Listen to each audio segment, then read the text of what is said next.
मुंबई के Santa cruise इलाके में रविवार साहित्य प्रेमियों के लिए खास दिन रहा। रविवार के दिन सुरेश भट्ट के जीवन संघर्ष पर आधारित किताब मन लागो मेरा यार फकीरी में का विमोचन किया गया। इस पुस्तक का संपादन उनकी बेटी असीमा भट्ट ने किया है।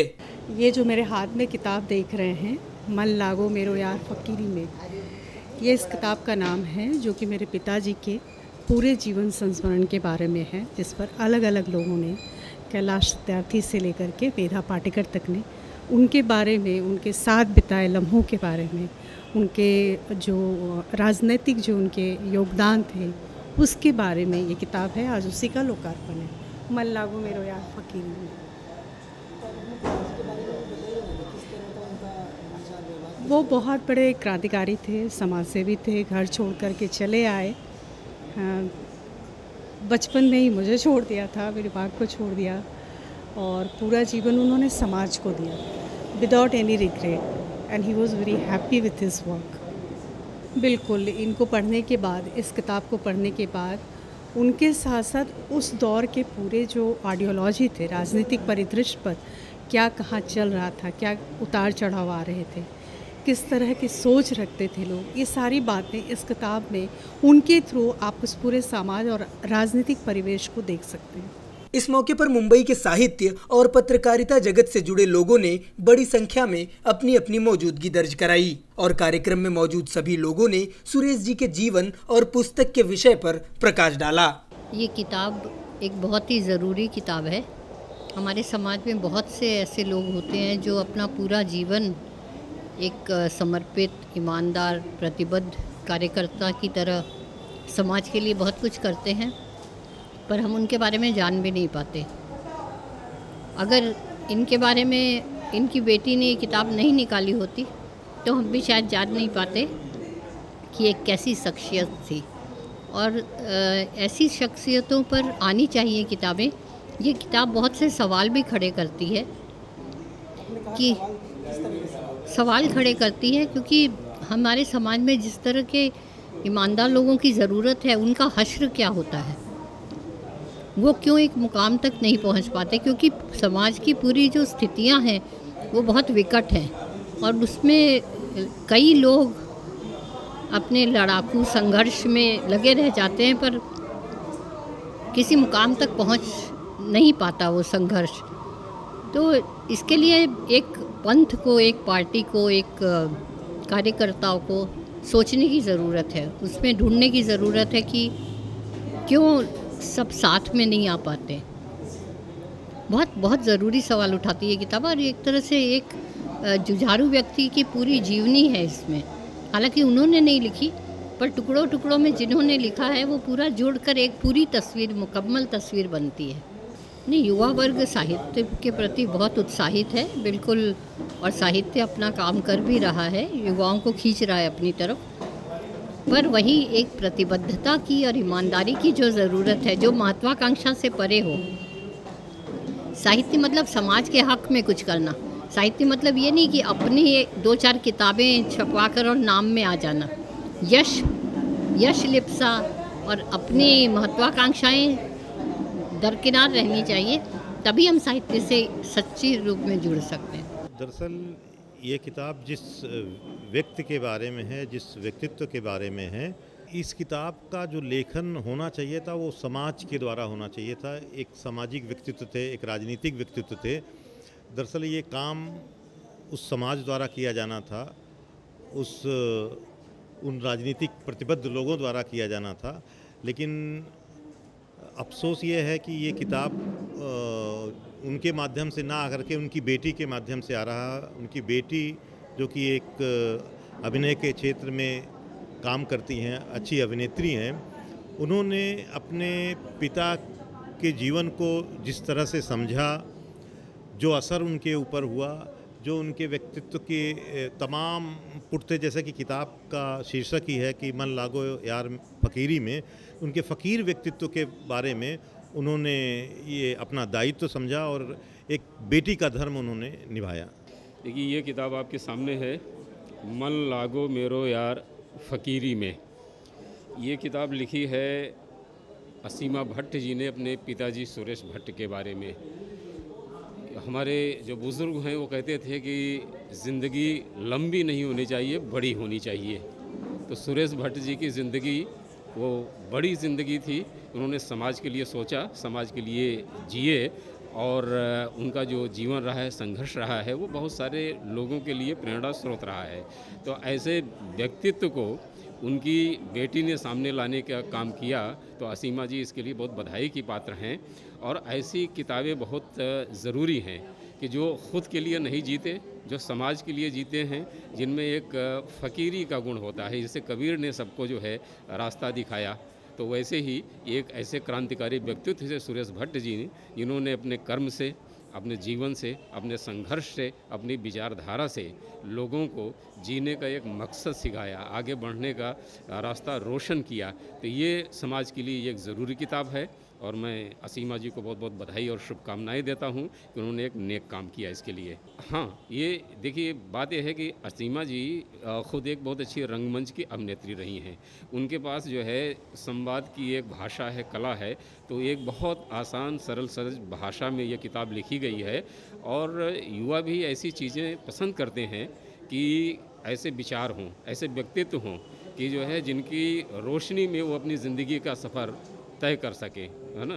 सफ़र में सभी हैं, खबर है ये किसको, कहाँ मंजिलें हैं, ठिकाना किधर है, और उन्हीं को फ़कत राह देती है दुनिया, जिन्हें ये पता है कि जाना किधर है।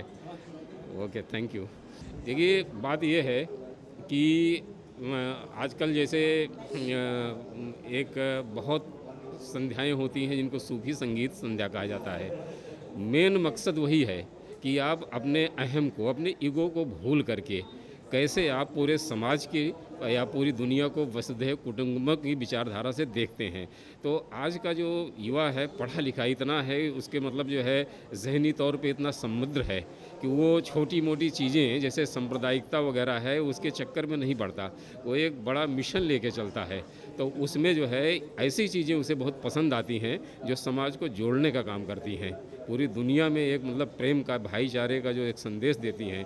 वो खुद ऐसी सपने देखता है, इसलिए ऐसी चीज़ें उसे पसंद आती हैं। कि मुसाफिर दो तरह के होते हैं। एक मुसाफिर जिसे पता होता है उसे पहुंचना कहाँ है। एक मुसाफिर होता है जिसके लिए चलना महत्वपूर्ण होता है, पहुंचने की वो चिंता नहीं करता।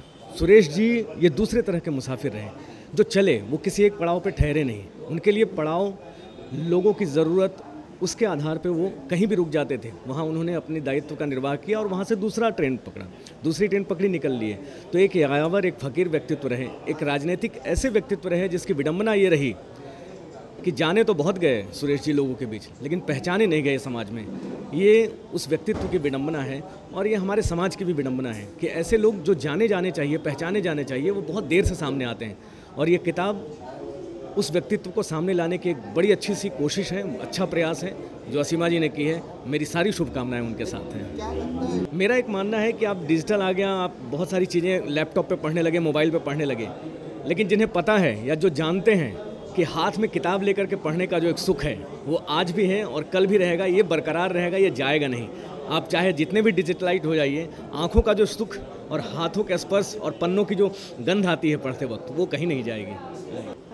मुझे यहाँ के बहुत अच्छा लग रहा है क्योंकि असीमा जी ये जो उन्होंने ये किताब लिखी है वो अपने पिता को समर्पित कर रही हैं वो।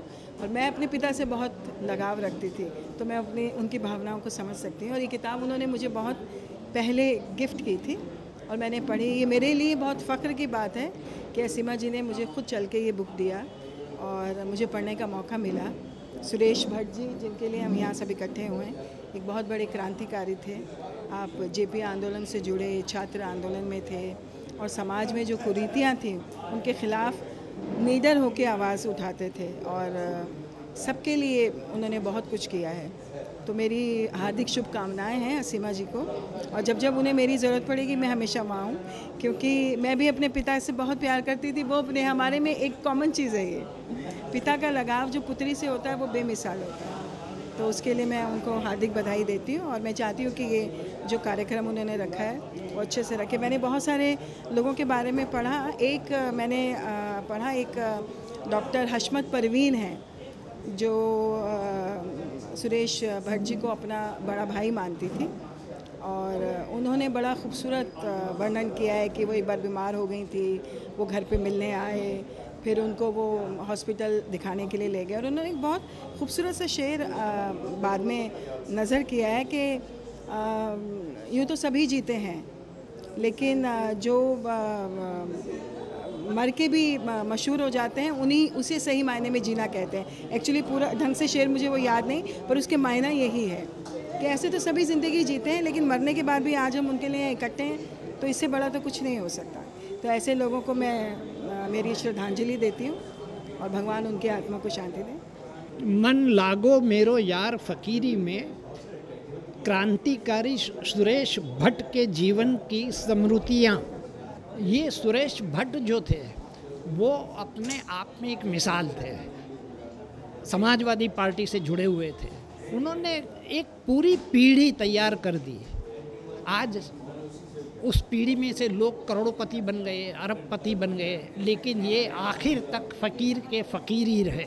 तो आप सोच सकते हैं कि ये शख्स जो है कितना ऑनेस्ट, कितना प्रामाणिक और कितना गरीबों से प्यार करने वाला होगा। अमीरों से प्यार करने, अंबानी से प्यार करने वाले बहुत मिलेंगे, अडानी से प्यार करने वाले बहुत मिलेंगे, वो सब करोड़पति बन जाते हैं। इनका प्यार जो था गरीबों से था, गरीबों के लिए बहुत काम किया।